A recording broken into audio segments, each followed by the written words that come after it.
Hello, it's Petra Bay, and today we are going to learn how to do binding. We're going to bind granny squares. I've got an example here of one I've binded, and this one's interesting. Let me show you this one. I binded these circles together too on a blanket that maybe I'll have to show you how to do soon if I get any requests for that, because that one's really fun.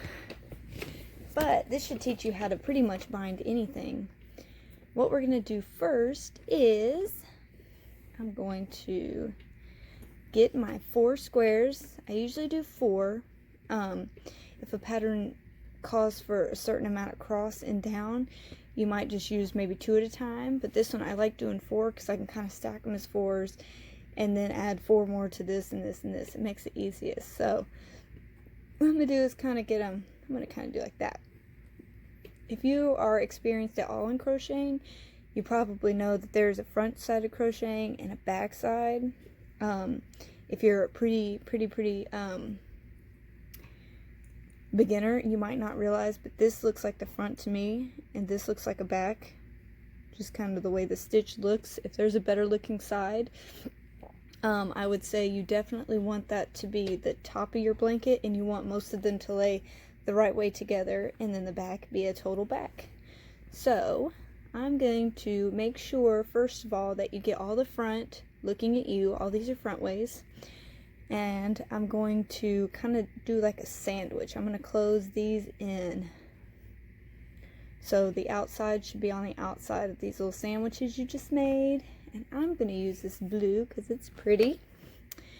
And what I'm going to do is in these little spaces of a granny square, it should be a chain 2 or 3, I'm going to go straight into here with my hook, and I'm going to grab that yarn just like that. And if you can't do it with your hook, just put your hands right in there. It should be fine. And we want to go ahead and do a secure double knot. I'm not going to do a double knot because I'm going to use this later for something, but you definitely want it secure with a double knot. And you kind of want to go back and forth with your yarn 3 times. I'm going to show you 2 ways of binding, and this first one is the most seamless. So what you want to do is cut your yarn off, but make sure it goes around about 3 times. That way you have plenty of yarn to work with. What we're going to do is on these sandwiches, they should line up perfectly. If they're a granny square, you should have usually about 3 double crochets here.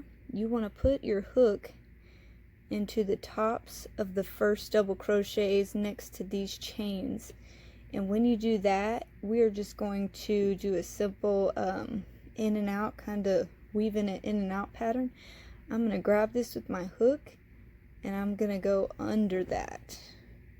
Once I've gone under, I'm going to kind of throw my work back, and I'm going to do the same thing in the very next stitch. This is the second stitch on a granny square. And I'm going to yarn over, or go in, sorry, and throw that back.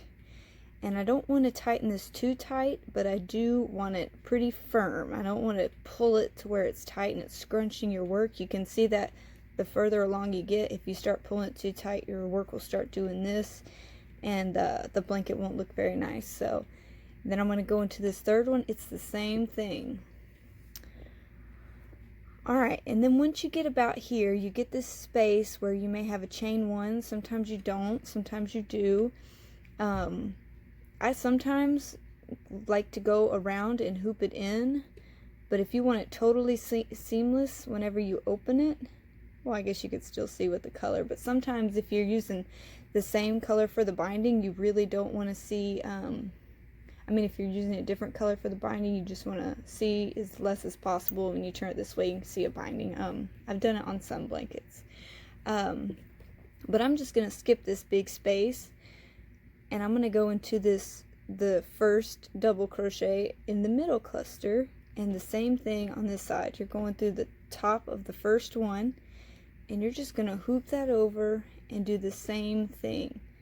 Put your yarn in each side of this little sandwich we've got here, and you're just going to loop over, and you do that until the end. So let me do that until I get to the end, so then I can show you what we're going to do when we meet up with these ones.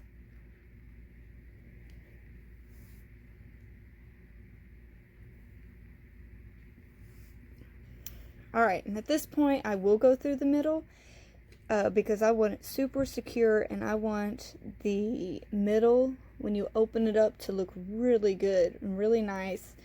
I'm going to put my hook through the big hole, and I'm going to bring it all the way through, and you guessed it, I'm going to put these side by side, and I'm going to get in this middle space right here, and I'm going to grab my work, sort of pull it there, and then proceed to do it the same way all the way across. Just putting it in the top, and with Granny Square it's really lovely because you know exactly when you're done with those three to skip over to these three. If you have a square that's a little more intricate like this, you can kind of get lost in where you are, where they each match up, so you have to look at it a lot more. This is pretty easy to tell since it's got spaces. Oops. Alright, and when we make it to the middle here, we're going to go downwards the other way. And I'm going to weave my little tail in right there as I go. And then what I do here at the end is I pull it up like this, but I don't pull all the way out. I keep it like this. I yarn over, and I do a slip stitch. I just pull it through, pull this tight, and I would normally double knot it and leave about an inch tail that I can weave through later. Alright, and now that I've got this side done, it looks like this. You have it sandwiched with your back sides, and when you open it, you get to see the inside and how it's starting to bind. What we want to do now is fold it in half and turn it like we had the other one. And what we want to do again is you could probably do it with 2. I usually do 3 just to be super sure of what I'm doing. I don't want to use 2 less because then you have to worry about tying on more. But once you do this, this is how you're closing it. So make sure you're not closing it in the wrong way. We want to make sure this is going down. We're closing it this way, and I'm going to go into this right corner. If you're left-handed, you may start with the left side. And what would normally be a double knot for you guys, I'm just going to do 1 knot, and you want to leave about probably an inch on there too, so you can weave that through later. And you are going to do the same exact thing across. I'll go across with you guys. You go in and you pull it out. You go in, you pull it out. You go in, you pull it out. Go in, you pull it out.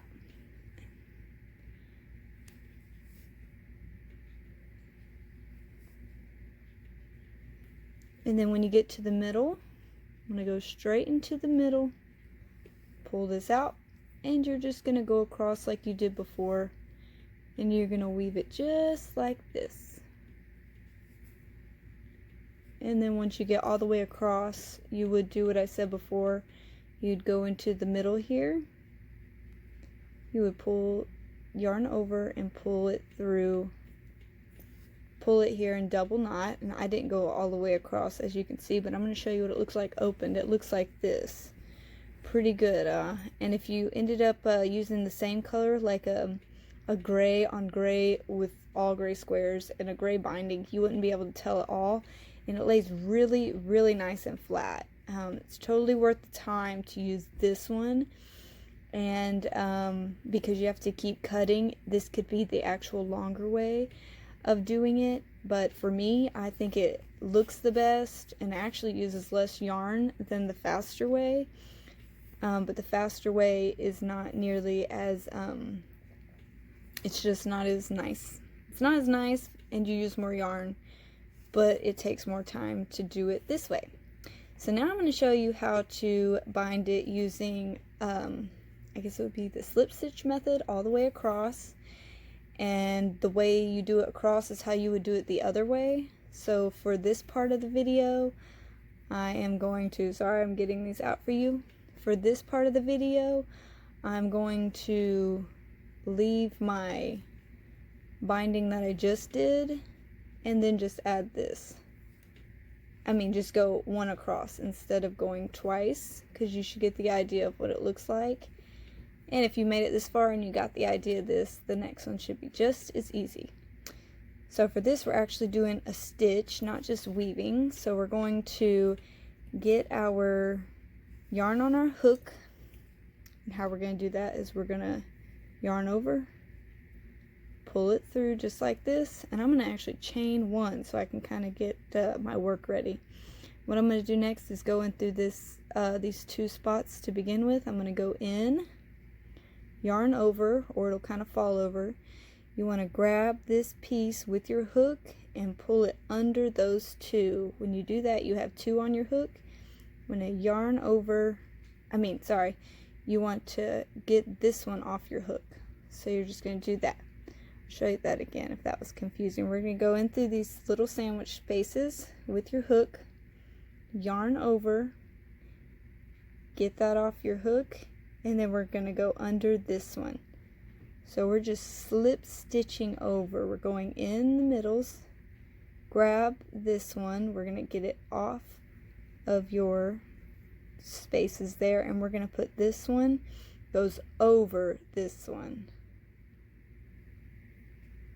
And then whenever you would get to here, you could either do the same thing right here, but I'm going to skip it because I think that looks better. I'm going to skip it and go into the top. And you would just go all the way across the same way. And I'll show you what that looks like in a minute. And I'll show you how much more yarn you'd use. Probably about double, or if not a little more of the yarn. So once we get to the middle space, you would do the same thing into each of these big spaces and then carry on into the middle. So these two spaces you would slip stitch into two, and the other ones. And see, with it tripled, you won't be able to get quite all the way across with that much. Let me open it up so you can see the difference. So this is the difference of this one, and this is the difference of another one. You lose inches worth of your blanket at the end, so I think it's worth it to spend the extra time on really making it look nice. But the front is pretty nice and seamless too. You actually see less of the stitches this way, but you see a lot more in the back, and it's just really bulky. And I've done blankets like that because I thought this way was faster and easier and keeps you from cutting yarn. But there's no right or wrong, it's a preference. So I hope you enjoy the video. Please make sure you like and subscribe, because that's what keeps me doing what I'm doing, and that's making the videos and creating. Hope you enjoyed the video. Thank you so much for watching.